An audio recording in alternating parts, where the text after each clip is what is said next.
Hey guys, मेरा नाम है अभिषेक और आप देख रहे हो ज्ञान। तो मेरा जो लास्ट शारदा यूनिवर्सिटी का डिटेल रिव्यू वीडियो था उस पर आप लोगों के बहुत ज़्यादा रिक्वेस्ट है कि भैया वीआईटी के जितने भी कैंपसेस हैं सबकी एक सीरीज़ लेके आओ। तो इसमें ये पहला वीडियो रहने वाला है जिसमें मैं बात करने वाला हूँ, जो अब हमने लेकर के भी समझ गए। जी मैं वीआईटी एपी की बात करने वाला, वेलोर इंस्टीट्यूट ऑफ टेक्नोलॉजी जो आंध्र प्रदेश में है उसके बारे में A to Z इन्फॉर्मेशन देने वाला हूँ और साथ ही साथ डिस्कस करेंगे कि क्या इसका जो हाइप बनाया जा रहा है ये उस पर सही उतरता भी है या नहीं।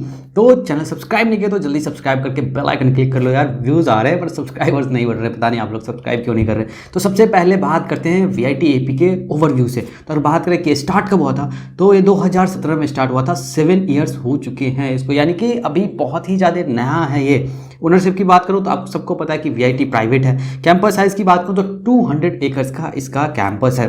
लोकेशन की बात करूं तो अमरावती आंध्र प्रदेश में इसका लोकेशन, और ध्यान रहे कि ये मेन सिटी से काफ़ी दूर है। ये बात मैं आगे भी आपको क्लियर कर दूंगा। एनआरएफ रैंकिंग की बात करूं तो इसकी एनआरएफ रैंकिंग अवेलेबल नहीं है। जी हाँ, उसके बहुत ज़्यादा कारण है। बहुत तो ऐसे है कि इसका अभी कंस्ट्रक्शन ही चल रहा है, तो ऐसे में क्या ये एनआरएफ रैंकिंग मिलेगा। प्लेसमेंट वगैरह की तो बाद में देखी जाएगी। अगर बात करें पॉपुलर नेम का तो वीआईटी एपी यूनिवर्सिटी के नाम से ये जाना जाता है। ऑफिशियल वेबसाइट की बात करूँ तो vitap.ac.in इसका ऑफिशियल वेबसाइट है। अब बात कर लेते हैं कनेक्टिविटी का कि आप यहाँ पहुंचेंगे कैसे। तो 15 किलोमीटर दूर है वीआईटी एपी का कैंपस विजयवाड़ा सिटी से और 35 किलोमीटर दूर है गुंटूर सिटी से। जी हाँ, वही अगर बात करें विजयवाड़ा रेलवे जंक्शन से तो ये आपको तकरीबन 19.5 यानी कि आप 20 किलोमीटर मान लो कि 20 किलोमीटर चलना पड़ेगा आपको यहाँ से। और उसके बाद अगर बात करें विजयवाड़ा इंटरनेशनल एयरपोर्ट से तो वहाँ से तकरीबन 41 किलोमीटर की दूरी पे इसका कैंपस है। तो कैंपस जो मेन सिटी है ना उससे काफ़ी दूर है। अब बात कर लेते हैं इसकी रैंकिंग की। तो आपको मैं एक बात क्लियर कर दूं कि इसको किसी ने रैंक नहीं किया, ना ही एनआरएफ ने किया है ना कोई प्राइवेट इंस्टीट्यूट जो होते हैं, इंडिविजुअल इंस्टीट्यूट जो रैंकिंग करते हैं उसने भी नहीं करा। तो एनआरएफ में ओवरऑल इसकी कोई रैंकिंग नहीं है, इंजीनियरिंग में कोई रैंकिंग नहीं है, यूनिवर्सिटी में कोई रैंकिंग नहीं है। टाइम्स ने इंजीनियरिंग में इसको रैंक नहीं किया और इंडिया टुडे ने भी इंजीनियरिंग में इसको रैंक नहीं किया है। कहने का मतलब ये है कि कॉलेज बहुत पहले स्टार्ट कर दिया गया है। 2017 में ये कंप्लीटली तैयार नहीं था इसमें क्लासेस वगैरह चलने के लिए। अभी भी इसमें आपको बहुत ज़्यादा कंस्ट्रक्शन का काम देखने को मिल जाएगा। आप बात करते हैं वीआईटी एपी में सीट मैट्रिक्स क्या कुछ है, लेकिन एक बात मैं क्लियर कर दूं कि प्राइवेट इंस्टीट्यूट्स में जो है सीट की कोई फिक्स इनटेक नहीं होती कि पार्टिकुलर ब्रांच में 100, 200 या 500 इनटेक है। ऐसा नहीं होता, स्टूडेंट्स आते जाते हैं, इनटेक बढ़ता जाता है। तो यहाँ पे बात करूँ टोटल बीटेक में ब्रांचेस की तो एज ऑफ नाउ 13 ऑफर करे जाते हैं। और अप्रॉक्स टोटल इनटेक की बात करूँ मैं तो तकरीबन 3000 से 3500 तक जो है इनटेक इनका जाता है। अगर बात करें ओवरऑल यूजी कोर्सेज यानी कि आफ्टर 12th कोर्सेज का ओवरऑल इनटेक क्या यहाँ पे तो 14,000 से ज़्यादा का इनटेक है। अब सोचो 14,000 से ज़्यादा बच्चे इन्होंने सिर्फ ग्रेजुएशन कराने के लिए यहाँ पर रख रखा है, तो उसमें प्लेसमेंट्स कितनों को दिया जाएगा। और आपको एक बात क्लियर कर दूं कि आज की डेट में आईआईटीज़ भी प्लेसमेंट्स के लिए बहुत ज़्यादा जो है अपने टफ दौर से गुजर रही है। बात करें यहाँ पे सीएससी में तो 7 स्पेशलाइजेशन ऑफर करा जाता है, ईसीई में 5 स्पेशलाइजेशन ऑफर करा जाता है और मैकेनिकल में एक तो मैकेनिकल कोर ऑफर करा जाता है, दूसरा रोबोटिक्स ऑफर करा जा रहा है। अब बात कर लेते हैं यहाँ पे आपको एडमिशन कैसे मिलेगा। तो अगर बात करें एजुकेशनल क्वालिफिकेशन का तो आपका क्लास 12 साइंस से होना मस्ट है। क्वालिफाइंग सब्जेक्ट्स की बात करूँ तो फिजिक्स केमिस्ट्री मैथ या फिजिक्स केमिस्ट्री बायोलॉजी आपके सब्जेक्ट्स हैं, तो आप एलिजिबल हो यहाँ पे एडमिशन लेने के लिए। क्वालिफाइंग मार्क्स की अगर मैं बात करूँ तो मिनिमम एग्रीगेट 60% मार्क्स होने चाहिए आपके फिजिक्स केमिस्ट्री मैथ में या फिजिक्स केमिस्ट्री बायोलॉजी में। वहीं पर अगर आप जो है रिजर्व कैटेगरी से आते हैं यानी कि एससी कैटेगरी से आते हैं या एसटी कैटेगरी से आते हैं या जम्मू एंड कश्मीर से आते हैं या आप जो है लद्दाख से आते हैं या जो नॉर्थ ईस्टर्न स्टेट है जो 7 सिस्टर्स हैं उसमें से किसी भी स्टेट से आप आते हैं, तो आपके क्लास 12 में मिनिमम एग्रीगेट अगर 50% मार्क्स है तो आप एलिजिबल हो यहाँ पे एडमिशन लेने के लिए। वहीं पर बात करें अपेयरिंग कैंडिडेट का तो जी हाँ आप अप्लाई कर सकते हो। एज रिस्ट्रिक्शन की बात करो तो आपका जो डेट ऑफ बर्थ है ना वो या तो 1 जुलाई 2002 का होना चाहिए या उसके बाद का होना चाहिए। अगर 1 जुलाई 2002 से पहले का अगर आपका है तो फिर जो है आप यहाँ पे एलिजिबल नहीं माने जाओगे। वहीं पे अगर बात करें काउंसलिंग प्रोसेस का तो काउंसलिंग प्रोसेस जो है इनका वीआईटी ट्रिपल ई का काउंसलिंग प्रोसेस होता है जो अपना इनका इन हाउस काउंसलिंग प्रोसेस होता है। और यहाँ पे एडमिशन देने के लिए जो वीआईटी यूनिवर्सिटी का अपना इन हाउस एंट्रेंस एग्जाम होता है ना वीआईटी ट्रिपल ई का, वही आपको देना पड़ेगा। अगर बात करें कि काउंसलिंग में चॉइस फिलिंग का क्योंकि वीआईटी के कई सारे कैंपसेज है तो आपको पार्टिकुलर कैंपस कैसे मिलेगा, तो आपको जो है काउंसलिंग के टाइम ही जो अपना कैंपस है और प्रोग्राम वो सिलेक्ट करने का ऑप्शन होगा। तो वहीं पे अगर आप वीआईटी एपी चाहते हैं तो आप जो है अपने रैंक के हिसाब से अगर आपको सूटेबल लगता है तो वीआईटी AP का ऑप्शन आप चूज़ कर सकते हैं। तो ये आपके पास काउंसलिंग के टाइम ही सिर्फ ऑप्शन रहता है। अब बात करते हैं कि VIT AP में क्या कुछ फी स्ट्रक्चर जाता है। तो यहाँ पे एकेडमिक और नॉन एकेडमिक यानी कि जो हॉस्टल्स के फी है उसके बारे में मैं डिस्कस करने वाला हूँ। हालांकि इसके डिटेल बजटिंग का वीडियो ऑलरेडी मैंने डाल दिया, तो वो जाकर के देख लेना ताकि आपको एक मोटा मोटा आइडिया हो सके कि अगर आप यहाँ से बीटेक करते हैं तो आपको 4 साल में कितना खर्चा बैठ सकता है। यहाँ पे बात करें तो ट्यूशन फी जो है 1,95,000 रुपये का जा रहा है। अगर बात करें वन टाइम पेमेंट जो होता है कॉजन डिपॉजिट जो कि रिफंडेबल होता है 3,000 का जा रहा है, यानी कि आपको जो है at the time of admission 1,98,000 रुपये का पेमेंट करना पड़ेगा।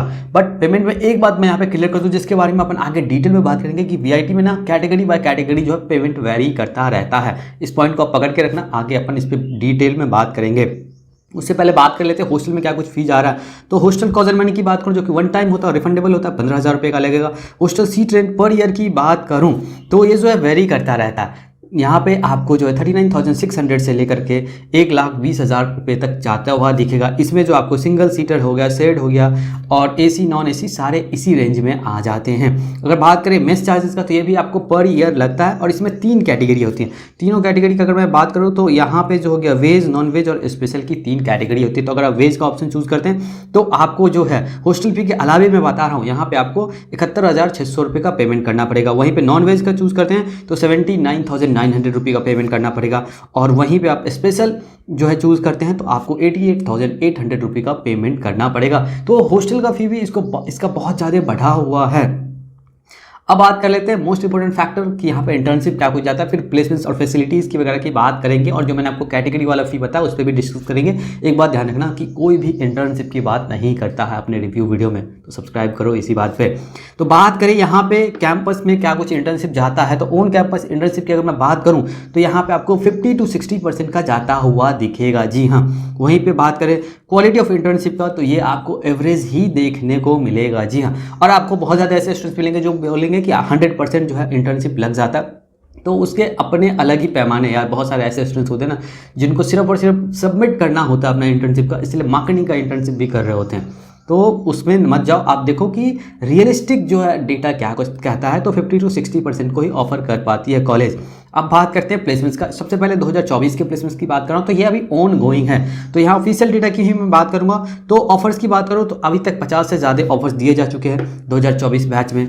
प्लेसमेंट्स की बात करो तो हाईएस्ट जो है 27 लाख का गया हुआ और एवरेज CTC जो निकल के आ रहा है वो 14.43 लाख पर एनम का आ रहा है। तो इसका मतलब ये मत समझना कि ये पूरा का पूरा जो है यही एवरेज रहने वाला है। क्यों? क्योंकि अभी सिर्फ 50 ही ऑफर दिए गए हैं, अभी तो बहुत हज़ारों ऑफर्स देने हैं, उसके बाद प्लेसमेंट निकल के आएगा कि क्या कुछ एवरेज जा रहा था। अगर बात करें कि स्टूडेंट्स क्या कुछ कहते हैं इसके प्लेसमेंट्स के बारे में, VIT AP के बारे में, तो हाईएस्ट पैकेज जी हाँ 27 लाख का गया हुआ है। एवरेज पैकेज जो है 5 से 5.5 लाख का ही जाता है जब आप ओवरऑल देखोगे तब। अगर प्लेसमेंट्स रेट की बात करूँ तो 70 to 75% का यहाँ पे आपको प्लेसमेंट्स रेट देखने को मिलेगा। 100% प्लेसमेंट का जो जुमला है ना वो एकदम से झूठ ही देखने को आपको मिलेगा। अब बात कर लेते हैं कि लास्ट ईयर क्या कुछ प्लेसमेंट्स था, यानी कि 2023 में क्या कुछ प्लेसमेंट्स जा रहा था। तो यहाँ पे एक बात मैं बताऊं कि अगर टोटल ऑफर्स की बात करूं जिसमें प्लेसमेंट और इंटर्नशिप दोनों को इन्होंने मिक्स कर दिया है, तो वो जो था यहाँ पे 1568 यानी कि 1568 स्टूडेंट्स को दिया गया। पर ध्यान रहे कि यहाँ पे लास्ट ईयर तकरीबन 2000 से ज़्यादा स्टूडेंट थे जिसमें से सेलेक्टिव हुए सिर्फ 1500। अब ध्यान रखना कि जो प्लेसमेंट्स जो जिनको मिला प्लेसमेंट्स उनको मिला प्लेसमेंट्स कितना, तो 1026 स्टूडेंट्स को। जी हाँ, सिर्फ 1026 स्टूडेंट्स को यहाँ पे प्लेसमेंट्स दिया गया। और यहाँ पे एक बात मैं आपको मस्ट क्लियर कर दूँ कि तकरीबन 400 से 500 स्टूडेंट्स जो थे ना लास्ट ईयर वो हायर स्टडीज़ के लिए चले गए। तो 2000 में से अपन 500 माइनस कर देते हैं मोटे मोटे तौर पे, तो यहाँ पे हो गया 1500 स्टूडेंट्स में से सिर्फ और सिर्फ जो है 1026 स्टूडेंट्स को यहाँ पे जॉब दिया गया। तो आप सोचो कि कितना कम है। वहीं पे मल्टीपल ऑफर्स की बात करूँ तो 566 ऑफर्स यहाँ पे मल्टीपल ऑफर्स देखे गए। पर एक बात मैंने बहुत सारे स्टूडेंट्स से बात करा तो वो बहुत सारे ऐसे स्टूडेंट्स थे जो ये बता रहे थे कि भैया क्या है कि एक बार आपको जॉब मिल गया तो अगले में बैठने नहीं देते। तो मल्टीपल ऑफर्स वाला सिस्टम थोड़ा सा मेरे को कॉन्ट्राडिक्टरी लगता है।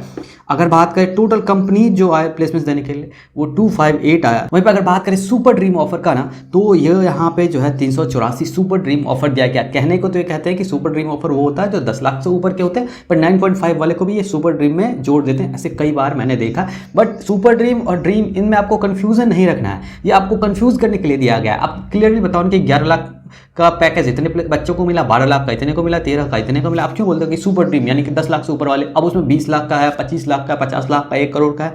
आप स्पेसिफाई करो रेदर देन कि आप उसको किसी एक टर्म में घुसा देते हो। अगर बात करें रेगुलर ऑफर्स का तो ये 819 ऑफर दिए गए हैं। वहीं पे बात करें हाईएस्ट पैकेज का तो लास्ट ईयर जो यह था 34 लाख का हाईएस्ट था, 34.5 lakh to be exact. Placement की बात करो परसेंटेज का तो ये कह रहे हैं 93.35% का जो प्लेसमेंट्स का था यहाँ पे रेट था। लेकिन ये टोटल स्टूडेंट्स को नहीं गिन रहे कि कितने स्टूडेंट्स इनरोल हुए थे उस सेशन में, उसमें से कितने को जॉब मिला, ऐसा कैलकुलेट नहीं किया जाता। कैलकुलेट ये किया जाता है कि प्लेसमेंट्स के लिए बैठ कितने बच्चे पाए। तो यहीं पे डेटा जो है ना आपका गोलमोल हो जाता है। मान लो कि 100 स्टूडेंट्स हैं, उसमें से जो है 10 स्टूडेंट्स को जॉब लगी तो कितना हुआ, 10% हुआ। अब इसको देखो ऐसे कि 100 स्टूडेंट्स हैं, उसमें से 50% स्टूडेंट्स जो थे वो प्लेसमेंट्स में बैठ ही नहीं पाए, यानी कि प्लेसमेंट्स में बैठे 50% स्टूडेंट्स। अब 50% स्टूडेंट्स में से 10 को जॉब लग गया तो ये क्या हो गया, अब ये दिखाएगा कि 20% जो स्टूडेंट्स को जॉब लग गया। तो यहाँ पे वही वाला कैलकुलेशन चल रहा है, तो ये आपको ध्यान रखना है। अगर बात करें एवरेज सीटीसी का तो ऑफिशियल डेटा के हिसाब से लास्ट ईयर जो था 7.19 लाख पर एनम को यहाँ पे जो है एवरेज सीटीसी जाता हुआ दिख रहा था। अगर बात करें कंपनीज कौन सी विजिट करते हैं तो PhonePe, Google, Capgemini, Tata Motors, Zoho, Infosys, Accenture, Reliance, IBM सरीखे कंपनीज है। और भी कंपनीज बहुत सारे हैं जिसका मैं नाम नहीं ले पा रहा हूँ, वो भी यहाँ पे जो है रिक्रूटमेंट के लिए आती है। और यहाँ पे मास रिक्रूटर्स जो है ना, जिसको ये बोलते हैं, ये वाला जिसको बोलते हैं ना ये रेगुलर ऑफर्स, ये मास रिक्रूटर्स का ही कमाल है। तो यहाँ पे मास रिक्रूटर्स का बोला वाला देखने को आपको मिलेगा ही। अब बात कर लेते हैं कि यहाँ पे फैसिलिटीज़ क्या कुछ जो है VIT AP आपको प्रोवाइड कर रही है इतने फीस और इतना हॉस्टल के चार्ज लेने के बाद। तो बॉयज हॉस्टल है, गर्ल्स हॉस्टल है, हॉस्पिटल देखने को मिलेगा, यानी कि जो मेडिकल फैसिलिटी है वो, यहाँ पे जिम है, लाइब्रेरी है, स्पोर्ट्स की फैसिलिटी है, IT इंफ्रास्ट्रक्चर देखने को मिलेगा, कैफेटेरिया है, ऑडिटोरियम है, ATM की फैसिलिटी भी आपको देखने को मिल जाएगा। तो अब बात करते हैं इसके प्रॉज एंड कॉन्स कौन कौन से रहने वाले हैं, यानी कि पॉजिटिव पॉइंट्स क्या क्या कुछ है VIT AP का और जो नेगेटिव पॉइंट्स क्या कुछ है VIT AP का, ताकि आपको एक क्लियर आइडिया हो सके कि VIT AP आपको अपने बीटेक जर्नी के लिए चूज़ करना चाहिए या इसे अवॉइड करके दूसरे कॉलेजेस की तरफ जाना चाहिए। क्या जितना ये फी लेते हैं या जितना इनका हाइप है वो डिजर्विंग है भी या नहीं। तो सबसे पहले अच्छी बातों से स्टार्ट करते हैं, पॉजिटिव पॉइंट से। तो अगर बात करें तो फैकल्टी यहाँ पे आपको अच्छे देखने को मिलेगा। हाँ, कुछ एक फैकल्टी के बारे में आपको जो है यहाँ पे कंप्लेंट्स देखने को मिलेगा, पर ओवरऑल फैकल्टी आपको यहाँ पे अच्छे देखने को मिलेगा।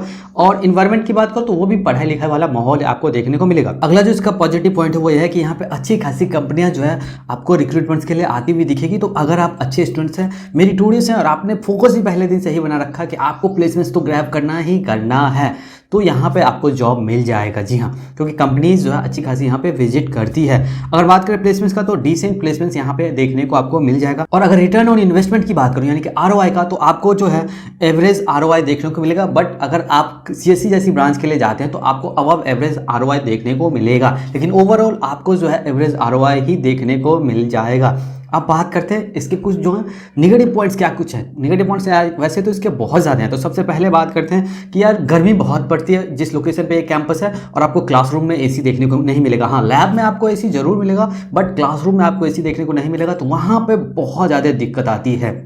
अगर बात करें कि एक और सबसे जो मेन पॉइंट इसका कि हमेशा कैंपस में कुछ ना कुछ कंस्ट्रक्शन चल ही रहा है यार, मतलब एक बार कंप्लीट कर लेते फिर स्टार्ट कर लेते, हमेशा कंस्ट्रक्शन का काम कुछ ना कुछ चलता ही रहता है। और दूसरी बात कि जो कॉलेज है ना वो मेन सिटी से बहुत ही ज़्यादा दूर है, इसके आसपास कोई भी आपको अच्छी सुविधा देखने को नहीं मिलने वाला है। और अगले की अगर मैं बात करूँ तो यहाँ पर जो कैटेगरी फीस सिस्टम है ना वो बहुत ही ज़्यादा बेकार है यार। सिंपली मैं बोलूँगा कि मेरे को तो बिल्कुल भी पसंद नहीं आता ये कैटेगरी वाला फीस सिस्टम। क्यों? क्योंकि आपके साथ बैठने वाला स्टूडेंट अगर दूसरी कैटेगरी से आता हो सकता है कि उसको कम फी पेमेंट करना पड़ रहा और आपको ज़्यादा पेमेंट करना पड़ रहा, बट आप दोनों सेम फैसिलिटी अवेल कर रहे हो।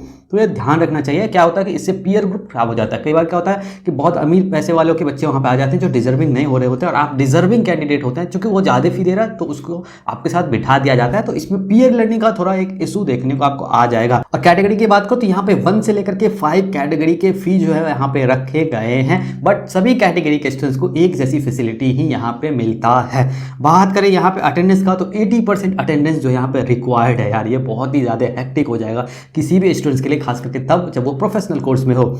अगर बात करें यहाँ पे क्राउड का तो कैंपस ओवर क्राउडेड है। एक तो कंस्ट्रक्शन हमेशा चलता रहता है तो वो अलग ही उनका तामझाम रहता है, और उसके अलावा 14,000 से ज़्यादा स्टूडेंट्स जो है यहाँ पे एनरोल होते हैं। तो जो यहाँ पे जो क्राउड है ना वो हाईली ओवर क्राउड आपको देखने को मिलेगा। तो ये तो था VIT AP के बारे में A to Z information. But मैं आपको एक बात जरूर क्लियर कर दूँ कि जितना फ़ी VIT वाले ले रहे हैं और जिस लेवल का प्लेसमेंट्स दे रहे हैं, इतने ही फ़ी में इससे बेहतर प्लेसमेंट्स वाले और कॉलेजेस यहाँ पे आपको इंडिया में देखने को मिल जाएगा। बहुतों के मैंने ऑलरेडी रिव्यू वीडियो डाला हुआ था, आप चैनल पे जाओ, ज्ञान रूफ का जो मेरा चैनल है जिसपे ये वीडियो आप देख रहे हो, और वो वीडियोस देखो, आपका फिर आइडिया होगा कि इसके अलावा आप कौन कौन से और कॉलेजेस को टारगेट कर सकते हैं। अगर आप किसी तीसरे कॉलेज के बारे में जानना चाहते हो तो डेफिनेटली उस कॉलेज का नाम कमेंट सेक्शन में कमेंट करो।